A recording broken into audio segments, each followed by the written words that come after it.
Apa artinya alif lam mim?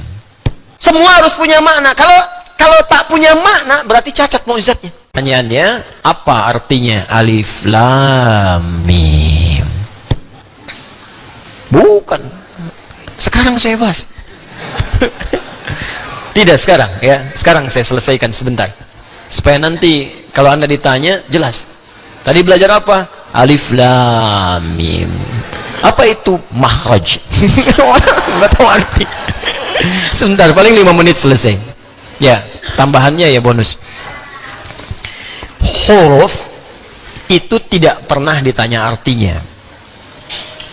Karena huruf itu baru muncul arti yang sempurna kalau sudah terangkai dengan kalimat yang sempurna. Jelas? Paham? Misal, apa artinya A? Hah. Apa artinya Y? Apa artinya H? Gak ada. Tapi kalau Anda gabungkan A, Y, A, H, ayah. Apa artinya ayah? Bapak. Apa artinya bapak? Ayah. Baru punya makna, gitu kan? Tapi Al-Quran berbeda. Al-Quran itu sempurna. Karena itu ketika Anda bertanya apa artinya alif lam mim, maka pertanyaannya kemudian dirubah dengan bentuk yang sempurna. Apa di antara pertanyaan yang sempurna itu? Kenapa Allah membuka dengan alif lam mim surah Al-Baqarah ini? Sehingga dari situ Anda tahu, oh ini artinya alif lam mim itu. Karena tinggi. Di Quran tuh nggak ada yang nggak jelas. Semua harus punya makna. Kalau tak punya makna berarti cacat mukjizatnya. Karena huruf Al-Quran beda dengan huruf biasa, lain dengan huruf mabna, tapi hurufnya huruf makna, maka setiap hurufnya mesti punya makna. Maka kalau Anda tanyakan apa artinya alif lam mim, maka mesti dimulai dengan kalimat kenapa Allah membuka Al-Baqarah dengan alif lam mim. Baru Anda akan mengerti maknanya. Kalau tidak, jadi tebak-tebakan nanti. Ada yang mengatakan alif lam mim singkatan Allah, A-nya Allah, lamnya Jibril, mimnya malaikat. Di wahyu diturunkan oleh Allah kepada malaikat Jibril, ya, perantaranya disambungkan pada Nabi Muhammad sallallahu alaihi wasallam. Lalu apa artinya Toha? Apa artinya Yasin? Apa artinya alif lam mim sad? Bingung sadnya siapa gitu. Ya, karena itulah kemudian sebagian ulama tidak memilih untuk menafsirkan itu. Ada yang mengatakan ini mutasyabih, ini sir, ini rahasia dalam Al-Quran, hanya Allah yang tahu dan seterusnya. Kalau gitu kita tanyakan bagaimana Allah memberikan penjelasan. Kisahnya dimulai dari kebiasaan masyarakat jahiliyah, yang dari kebiasaan ini dikenal dengan keistimewaan mereka. Sampai hari ini nggak ada yang menandingi keistimewaan ini. Apa diantara keistimewaan itu? Orang Arab itu, orang Arab, kalau saya katakan Arab berarti yang dulu yang fasih. Kalau sekarang ada, alhamdulillah. Tapi sekarang sudah banyak bercampur bahasanya dengan ajam, sehingga menjadi amiyah, bahasa dialek, bahasa pasaran. Ya, lahjah. Ini beda. Misalnya gini, kalau bahasa fasih, apa kabar? Kaifa haluk? Apa kabar? Kaifa haluk ya akhi? Bagaimana kabar Anda? Datang Anda kemudian ke Mesir, zayyak hal. Datang ke Syria, ishnunak. Datang ke Libya, sinjo. Tuh, sinjo. Sin soal pertanyaan, jauh. Apa kabar? Itu sudah bahasa daerah. Ya. Hal, kaifa haluk, fasihnya. Nah, orang Arab ini, teman-teman sekalian, punya keistimewaan. Satu, bahasa Arab bahasa yang paling lengkap dari segi pengucapan huruf. Saya belajar bahasa-bahasa yang lain, dari penyebutan macam-macam. Ya, misalnya yang bahasa Inggris kita tahu bersama lah, alfabetnya, grammarnya, macam-macamnya. Ya, bahasa Jepang juga sama, akasatana, hamaya, rawaen, aiwo, eo, kakiku, keko, aiwo, dan seterusnya. Ya, Mandarin, bahasa Prancis, bahasa macam-macam. Tapi nggak ada yang sempurna selain bahasa Arab dari segi pengucapan dari hurufnya. Dia huruf bahasa Arab itu meliputi semua tempat keluar huruf. Ada satu yang tidak ditemukan di bahasa-bahasa lain, yaitu huruf do. Do, do, do. Ya. Mungkin yang lain ada a sama dengan alif kan? A, I, U ada, di Jepang ada, Arab ada, Inggris ada. How are you, man? Yeah. How are you, brother? How are you, sister? Bisa, how are you? Ho, ha, o ada. Ya, wow ada, ho, kau sapi. Ya. Ya, bisa. Ada kan wow kan? Wow ada. Ya, mim ada. My name is Adi. Ya. Have you been? Ha, where have you been? Kemana aja kamu? Ha ada. Ba ada. Di kalau Anda mau cari ba ada, ha, tapi bo. Mana tuh? Bo. Bo. Halo, enggak bisa. Ya. Jepang ada. Ya, ta ada, ra ada, ba ada. TV bahasa Jepangnya terebi. Ya, watashi wa Indonesia no Adi des. Saya Adi dari Indonesia. Wau ada, ta ada, shin ada, watashi wa. Wau ada, shin besar ada semua. Tapi bo enggak ada. Bo. Ya, enggak ada. Ya, saya body, misalnya enggak. Indonesia enggak ada. Silakan cek. Ya, qaf ada. Ya, setia baja hitam kotaro minami, qaf ta ra mim kotaro. Ya. Hafal saya baca. Ya, ada. Ya, tapi Anda di bahasa Arab nggak ketemu cuma satu yang di bahasa Arab, di bahasa lain nggak ada. Bo. Karena itu orang Arab membanggakan dengan bahasanya, dikenal dengan lughatul dhad. Bo. Ini maknanya di sini bo. Waladhdallin. Bo.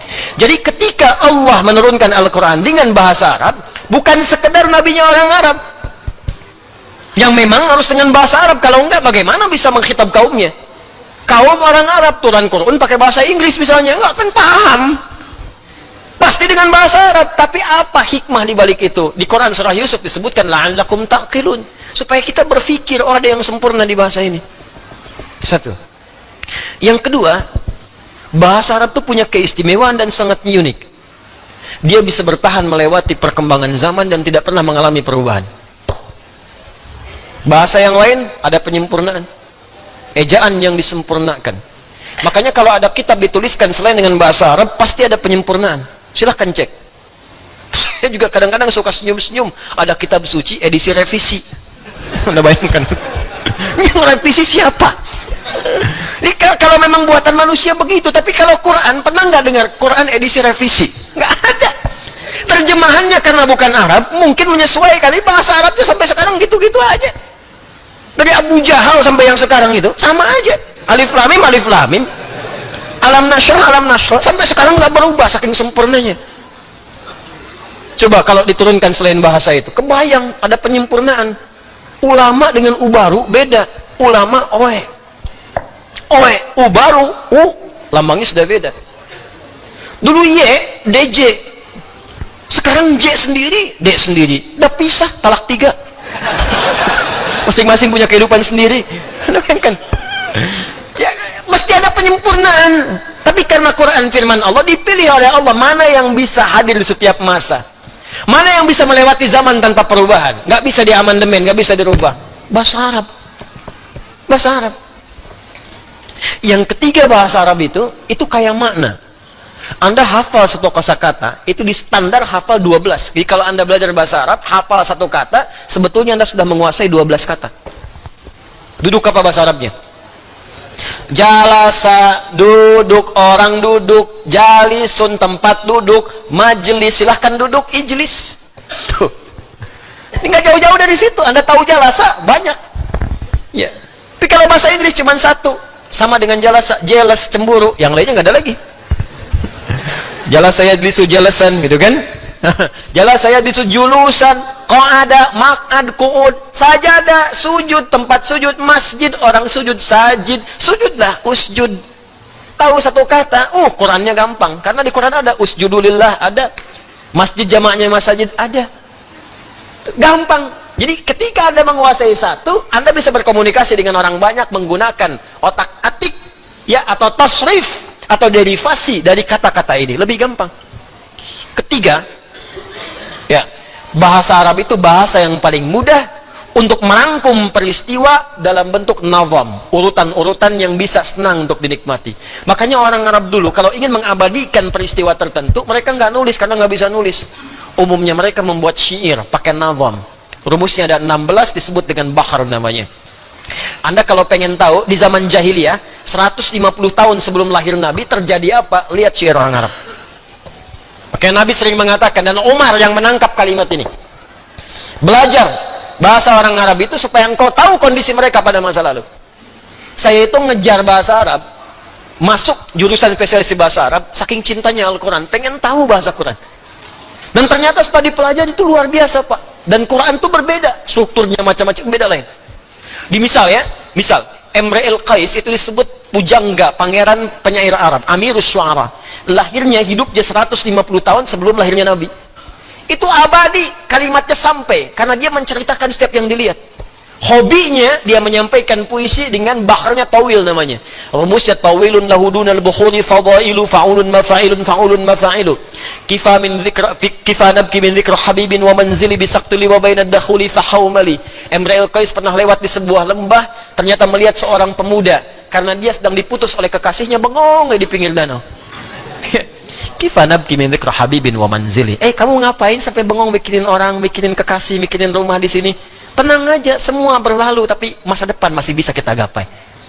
Ya, kifa nabki min dzikri habibin wa manzili bisaktuli wa bainad dakhuli fahawmali. Dia sedang homesick ya sekarang, sedang ingat rumahnya di Haumal. Itu sampai disebutkan desanya namanya Haumal, kejadiannya di sini sedang bengong pada saat itu, kejadian 150 tahun sebelum datangnya Nabi. Ada semua. Anda ingin tahu apa yang terjadi saat Nabi pulang dari perang Tabuk? Apa yang terjadi? Disambut di Madinah dengan kalimat syairnya yang dibuka. Tala'al badru alaina min thaniyatil wada'i majaba syukru alaina wadalillahi da'i. Itu kan syair asalnya. Qasidah itu bukan rebana, beda. Qasidah itu syair yang berjumlah 7 bait, disebut qasidah. Ya, jadi qasidah itu bukan pakai rebanya. Dang ning dong, dang ning bukan. Ya. Itu penambah aja irama, itu instrumennya itu. Asalnya itu syairnya. Dulu nggak ada pakai alat, cuman belakangan aja pakai alat, dufuf namanya. Ya, rebana itu dufuf. Qasidahnya itu bukan rebananya. Ya, jadi qasidah itu syair-syair yang sudah berjumlah 7, disebut qasidah. Kalau qasidah dikumpulkan 3 qasidah disebut diwan namanya. Diwan itu kumpulan-kumpulan qasidah, qasidah kumpulan-kumpulan syair yang berjumlah 7 bait. Gitu. Semua orang yang dilihat bisa bikin puisi seketika. Al-Asma'i itu lihat burung lompat-lompat, burung kecil ya di atas bunga itu, ya bunga yang sedang mekar, di bawahnya ada sungai, itu langsung bisa bikin puisi pakai rajas, mustafilun mustafilun mustafilun mustafilun mustafilun mustafilun. Saya sering bacakan di sini. Sautus safiril bulbuli hayya qalbi thamili alma'u wa zahru ma'a zahri lahzul muqali fa anta yasjid li wa sayyidi wa mawlali fa kam tayammuni ghazayilun uqayqali qataftuhu min wajdatin min fi'li hadha ar-rajuli fa qala la la la faqad ghada muharwili wa walwalat wali wali ya waylali fa qultu la tuwalwili fa bayyinu lu'ali qalat lahu hina kadha in radidul muqali kahatan kakailali tabtabi wah, coba ulangi. Saya aja setengah hidup mempelajarinya. Kan orang bilang setengah mati kan, setengah mati itu sekarat. Itu luar biasa. Ya, itu nampak, itu bukan cerita biasa, bukan kalimat-kalimat yang bisa dibacakan tertawa atau senyum belaka, tidak. Itu kisah kejadian, ada nyata. Nyata itu. Di mereka kehidupannya dahsyat, bisa bikin lihat antum aja jadi syair. Ya. Sautus safiril bulbuli, ya pakai tawil aja deh ya, fa'ilun mafa'ilun fa'ulun mafa'ilun fa'ulun mafa'ilun fa'ulun mafa'ilun jalastu fa'ikun kursi fara'aitu